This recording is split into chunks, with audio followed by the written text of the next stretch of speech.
Se il governo non adotta misure restrittive mi vedo costretto, per quanto possano stare in piedi, ad adottare ordinanze regionali. Io spero che si adottino misure più restrittive rispetto ai passeggi. In questo momento viene richiamato l'amministratore a fare delle scelte per la comunità, che vanno al di sopra delle singole individualità, delle singole libertà, perché oggi ce n'è una più importante che è quella della libertà alla salute.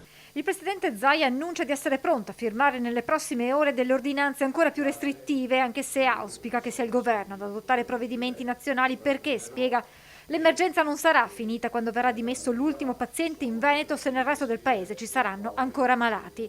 Il governatore dà gli ultimi aggiornamenti, quello che chiama un bollettino di guerra, che richiede ulteriori misure anche alla luce della notizia del TAR della campagna che in merito all'ordinanza sui passeggi del governatore De Luca si è espressa al momento non nel merito quanto contro la richiesta di sospensiva del provvedimento. Con quella sentenza di ieri possiamo avere un pertugio aperto per fare un'ordinanza. I tempi sono stretti, il weekend ormai è alle porte. Come accaduto la scorsa settimana, c'è il rischio che molti, ignorando i continui appelli, si riversino su piste ciclabili, argini, nei parchi. Se non si chiude questa partita tra oggi e domani noi bisogna che prendiamo in mano e firmo un'ordinanza. Misure necessarie perché i numeri sono da paura, dice Zaia. Il bollettino rispecchia i modelli matematici. Se i veneti non si mettono in testa di stare a casa, di darci una mano, di evitare le passeggiate e altre robe del genere, noi per fine mese abbiamo il grave, grosso, enorme rischio di andare in overbooking con le terapie intensive.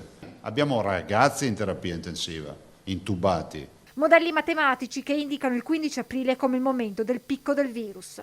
Il 15 aprile ci dà un dato che è il dato, diciamo, di picco massimo di stress della sanità del Veneto. Da quel 15 aprile a fine maggio, insomma, lì la turbolenza in volo sarà tale per cui molti dei passeggeri diranno qua l'aereo va giù, tanto per darvi una suggestione.